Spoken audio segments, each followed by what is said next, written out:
Step by step আর্টিকেলের উপর 9টি class নিয়েছি। এখন আমি শুরু করলাম প্রেপোজিশন। তো আজকে আমরা মূলত আলোচনা করব what is the importance of preposition. প্রেপোজিশনের গুরুত্ব কি, where is the position of preposition, প্রেপোজিশনের অবস্থান কোথায়, এবং প্রেপোজিশন যদি ব্যবহার না করি তাহলে বাক্যের অর্থ কিরকম হয়, এটা নিয়ে আলোচনা করব। তাহলে আমরা স্বাভাবিক কিছু ধারণা নিয়ে নিই। প্রি শব্দের অর্থ পূর্বে আর পজিশন শব্দের অর্থ অবস্থান। তার মানে প্রেপোজিশন শব্দের অর্থ হলো পূর্বের অবস্থান। এখন স্বাভাবিকভাবেই প্রশ্ন থাকে, প্রেপোজিশন কার পূর্বে অবস্থান করে? আসলে প্রেপোজিশন অবস্থান করে সবসময় noun, noun phrase, noun equivalent, noun clause এবং অবজেক্টিভ প্রনাউনের পূর্বে প্রিপোজিশন অবস্থান করে।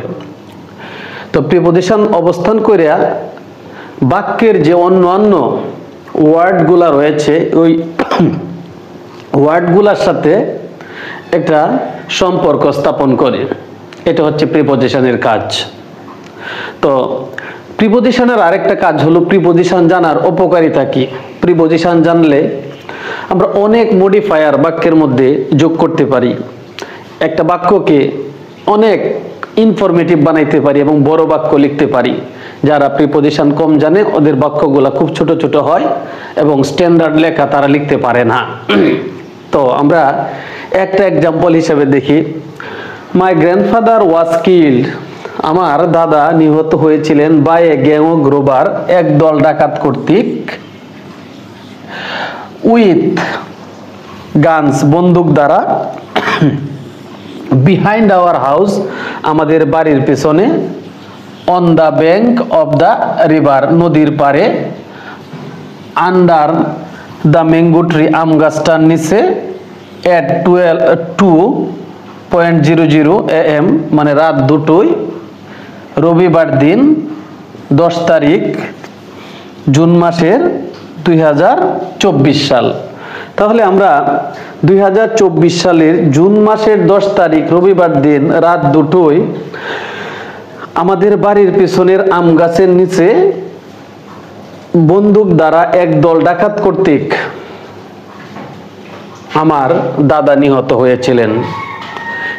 এই এত বড় বাক্যগুলা, এতগুলো ইনফরমেশন আমি শুধু প্রিপোজিশন দিয়ে যোগ করেছি। তো প্রিপোজিশন জানলে এরকম বড় বড় বাক্য লেখা যেতে পারে। তাহলে আপনারা এই জন্যই মনোযোগ সহকারে প্রিপোজিশনটা পড়বেন। একটি প্রিপোজিশন 2টো, 3টি, 4টি, 5টি, 6, 7, 8, 9, 10, 11টি প্রিপোজিশন ব্যবহার করেছি। তো আপনারা লক্ষ্য করেন কতগুলো ইনফরমেশন। 2024 সালের জুন মাসের 10 তারিখ রবিবার দিন রাত 2টোয় আম গাছের নিচে, নদীর পারে, আমাদের বাড়ির পেছনে, বন্দুক দ্বারা একদল ডাকাত কর্তৃক আমার দাদা নিহত হয়েছিলেন। তো এখন এটা হচ্ছে প্রিপোজিশনের গুরুত্ব। প্রিপোজিশন জানলে আপনি এরকম বাক্য লিখতে পারবেন। মাঝে এখন কোনো কারণে যদি প্রিপোজিশন মিস হয়, যেমন একটা সহজ ছোট বাক্য দিয়ে পড়াই, the dog is under the table, কুকুরটি হয় টেবিলের নিচে। দেখেন আমরা একটা বাক্য এখানে লিখেছি, কোনো কারণে বা ভুলবশত আমি আন্ডার শব্দটা দিতে ভুলে গেলাম। এখন এটার বাংলা অর্থ দাঁড়ায় কুকুরটি হয় টেবিল। এখন একটা প্রিপোজিশন কম দেওয়ার কারণে বা প্রিপোজিশনটা আমি ভুলবশত না দেওয়ার কারণে অথবা না জানার কারণে আমি যদি এরকম লিখি তাহলে কুকুর টেবিল হয়ে যাচ্ছে। তাহলে প্রিপোজিশন যদি এইভাবে মিস হয়, যে এরকম লেখা বিকৃত হওয়ার সম্ভাবনা থাকে, তাহলে অবশ্যই এখানে কি হবে, আন্ডার হবে। দেখেন আমরা প্রথমেই বলেছি যে 5 জায়গায় প্রিপোজিশন বসতে পারে।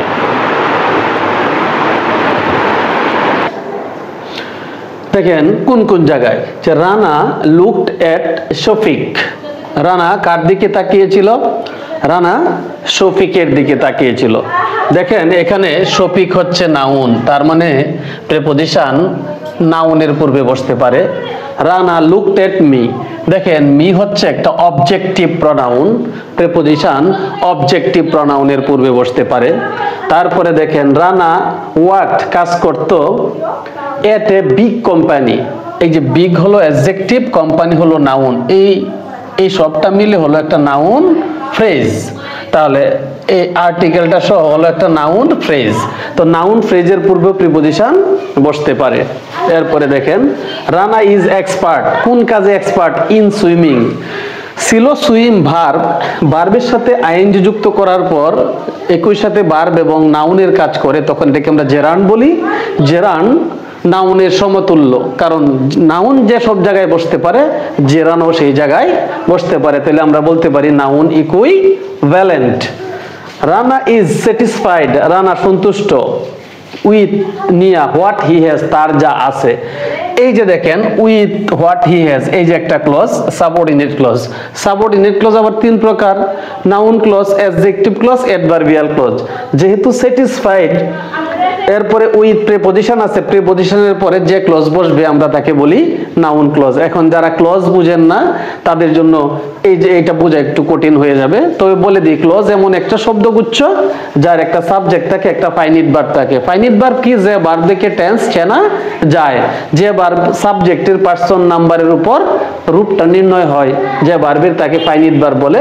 আর হোয়াট হলো একটা সাবঅর্ডিনেটিং কনজাংশন। তো আমরা এরকম ভাবে যদি বুঝতে পারি যে প্রিপজিশনের পজিশন আমরা বুঝতে পারলাম, প্রিপজিশনের কাজ কি আমরা বুঝতে পারলাম, এখন আমরা প্রিপজিশন এর প্রকারভেদ আমরা পড়ব।